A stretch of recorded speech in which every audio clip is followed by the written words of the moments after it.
reaction to this news from the Foreign Affairs Office? Well, I think it's a good move. I think it demonstrates how Canada's diplomatic soft power approach can pay some results. I mean, it's getting a platform of 57 countries is a good basis for putting up a pretty strong united front against places like China or Russia or Iran. Mr. Axworthy, I'd be remiss, though, if I didn't point out there are two big countries not on this list, and that would be Russia as well as China. Your thoughts on that?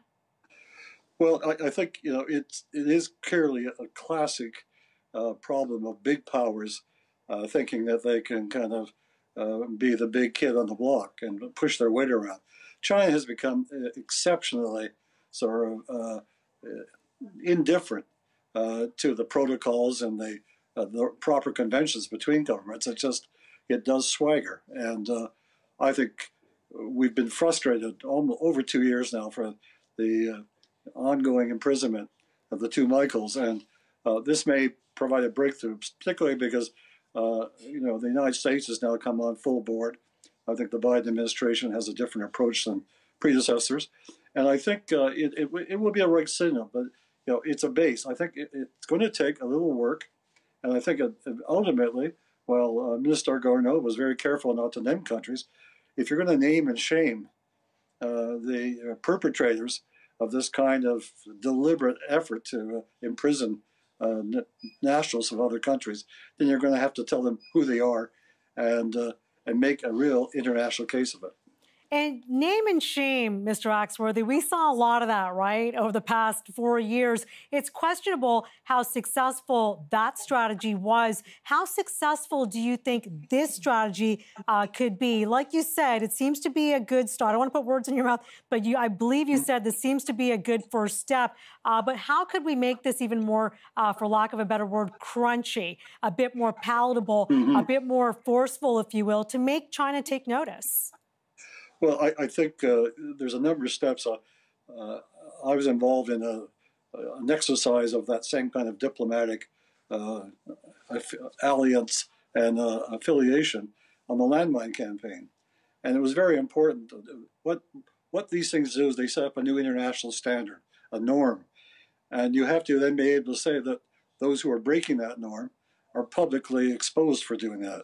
And what we did in the landmine campaign is we set up an annual report, a monitor that would be able to examine country by country who was breaking that basic standard of continuing to use landmines. I think the same is here. And so I think the next step should be to set up some kind of a monitor that would report sort of quarterly or every year on which countries are actually defaming themselves this way. And then it becomes important really to begin talking about how do you begin putting some more teeth into it through some trade sanctions or trade actions. I mean, the contradiction we have is that I noticed the European Union is one of the signatories to this declaration, but just last December they signed a major trade deal with China, and they didn't mention any of the kind of infractions that China commits now, not just in Canada, but in Australia and with other countries. Mr. Axworthy, how significant is that? Because at the end of the day, let's call it the elephant in the room, right? China is an economic beast. It's a powerhouse. It's the reason why a lot of countries, and I'm going to presume we're one of them, has to be very delicate in that dance with respect to diplomatic relations, if you will. So how do you move forward? And by the way, that video, it's making a lot of folks nostalgic as you're signing the declaration with the former Prime Minister Jean Chrétien over your shoulder there. Do you think we're setting up for that type of a political environment again, a worldwide effort to move forward together collectively? I think that having a good, clear target that's set out in this declaration is really important to do, and because I think you can recruit other countries to it. And by the way, I mean, you're right. Countries like China really act like bullies, and they're doing horrible things in their own country with the Uyghurs and Hong Kong and you name it. But here's the point. They are also on a charm campaign around the world. They want to win friends and influence people so they can have more control at the United Nations or on environmental or economic issues. So to the degree that you throw a little sort of obstacle in their way and make them respond and answer where there's a clear, large number of countries who have declared against it, that creates some diplomatic and some political problems for China as well as the other countries. Okay, so basically, in a nutshell, you're saying that moving forward with this declaration is a good step, right? China will notice. And I think it's a classic Canadian move of how to use the convening power of our country, because we have a good reputation around the world.